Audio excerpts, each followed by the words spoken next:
Hi all, welcome back to Winner Screen Life. இன்றைக்கி நம்ம சுட சுட நல்ல கோல்டு காஃப்க்கெல்லாம் இதமான ரசம் எப்படி வைக்கிறதுன்னு பார்க்கலாம் வாங்க.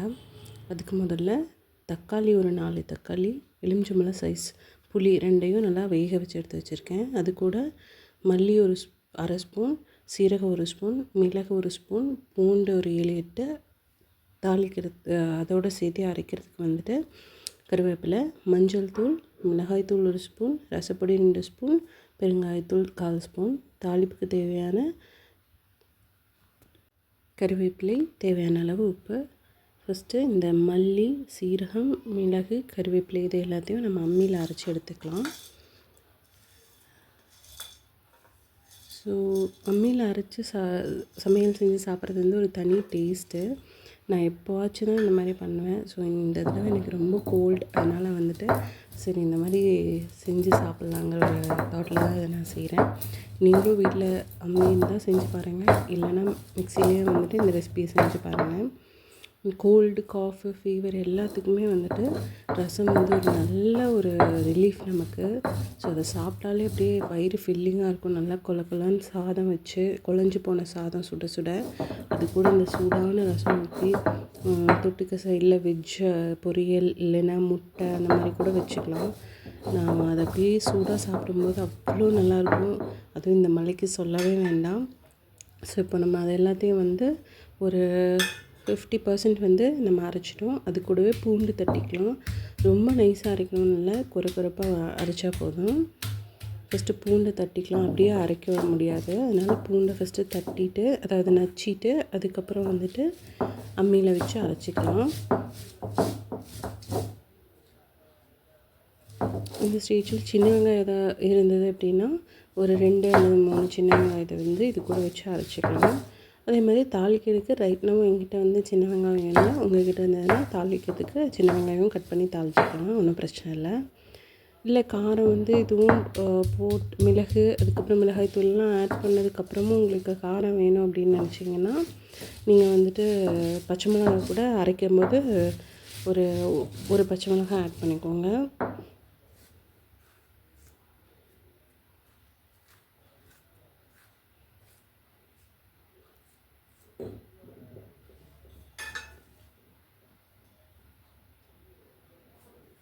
நல்லா அரைச்சி எடுத்தாச்சு. இப்போ அம்மியில் அரைச்சி நம்ம அது பிளேட்டுக்கு ட்ரான்ஸ்ஃபர் பண்ணிடலாம். இப்போது எடுத்து வச்சுருக்கிற தக்காளி புளி, நம்ம வேக வச்சு எடுத்து வச்சுருக்கோம் இல்லைங்களா, அந்த தக்காளி புளி அதை வந்து நல்லா கரைச்சி எடுத்துக்கலாம் தண்ணி விட்டு. ஸோ அந்த வேஸ்ட்டெல்லாம் அப்படியே இருத்திட்டு அந்த எசன்ஸ் மட்டும் எக்ஸ்ட்ராக்ட் பண்ணி எடுத்துக்கலாம்.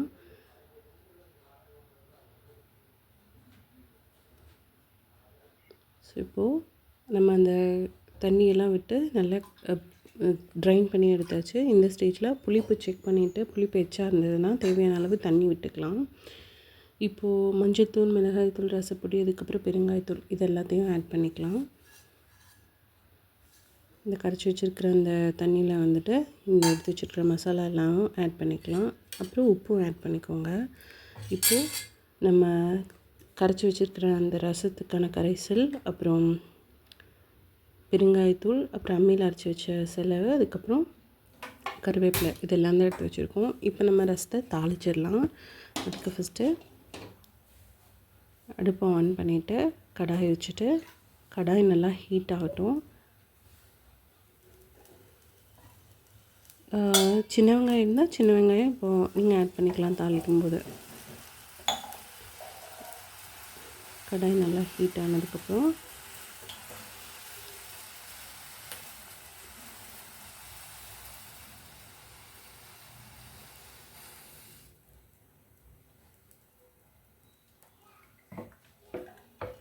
தேங்காய் எண்ணெய் விட்டுக்கலாம். தேங்காய் எண்ணெய் வந்து டக்குன்னு ஹீட் ஆகிடும், அதனால் ஃப்ளேம் வந்து கம்மி பண்ணிக்கோங்க. ஸோ இப்போது நல்லா எண்ணெய் காஞ்சதுக்கப்புறம் ஒரு அரை ஸ்பூன் வந்து கடுகு ஆட் பண்ணியிருக்கேன். கடுகு நல்லா பொரியட்டும்.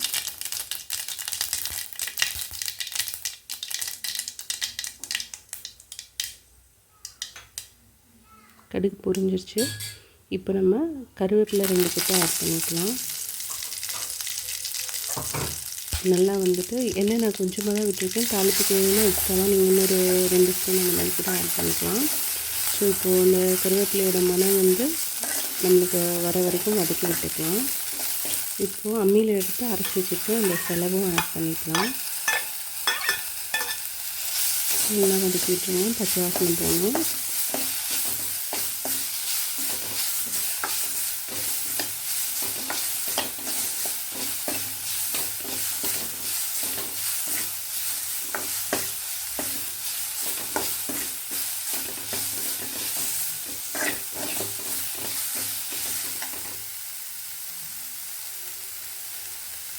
இப்போ பச்சை வாசனை போயிடுச்சு. இப்போது ஒரு 1/4 ஸ்பூன் அளவுக்கு பெருங்காயத்தூள் ஆட் பண்ணி வதக்கி விட்டுலாம். ஆல்ரெடி நம்ம ஆட் பண்ணியிருக்கோம், பட் வந்துட்டு இது ஒரு ஃப்ளேவருக்காக இது நீங்கள் இப்படி ஆட் பண்ணும்போது நல்லா அந்த எண்ணெயில் வதக்கும்போதே வந்து ஃப்ளேவர் நல்லாவே நம்மளுக்கு தெரியும், வாசனை நல்லா இருக்கும். இப்போது கரைச்சி எடுத்து வச்சுருக்கோம் இல்லைங்களா, அந்த கரைசல் தண்ணி, தக்காளி, புளி, அதுக்கப்புறம் வந்துட்டு மஞ்சள்தூள், மிளகாத்தூள், ரசப்பொடி, இதெல்லாம் உப்பு எல்லாம் ஆட் பண்ணியிருக்கோம் இல்லைங்களா, அந்த கரைசலில் இந்த தாளிப்பில் ஆட் பண்ணிடலாம்.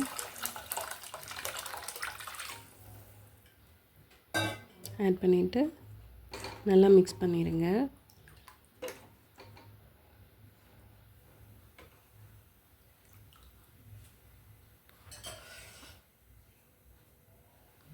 இப்போது இந்த ரசத்துக்கு எல்லாமே ஆட் பண்ணியாச்சு, தாளித்து விட்டாச்சு. ரசம் பொங்கி வர வரைக்கும் வெயிட் பண்ணலாம்.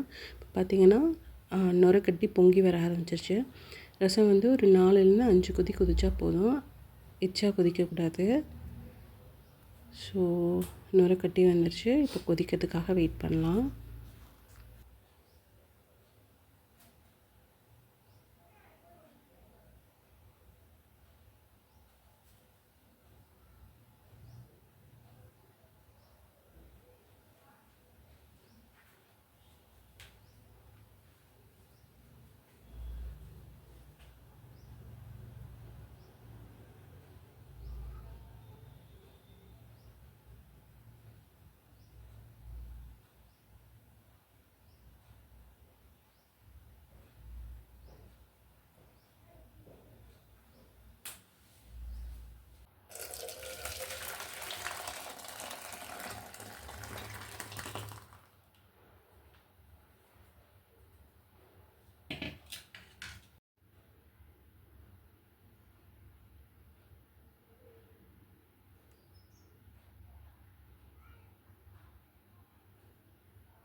ஸோ இன்றைக்கி லஞ்ச் அவ்வளோதான். சுட சுட சாதம், நம்ம வச்ச சூடான ரசம், அது கூட கொஞ்சமாக சிப்ஸ். நீங்களும் செஞ்சு பாருங்கள். தேங்க்ஸ் ஃபார் வாட்சிங்.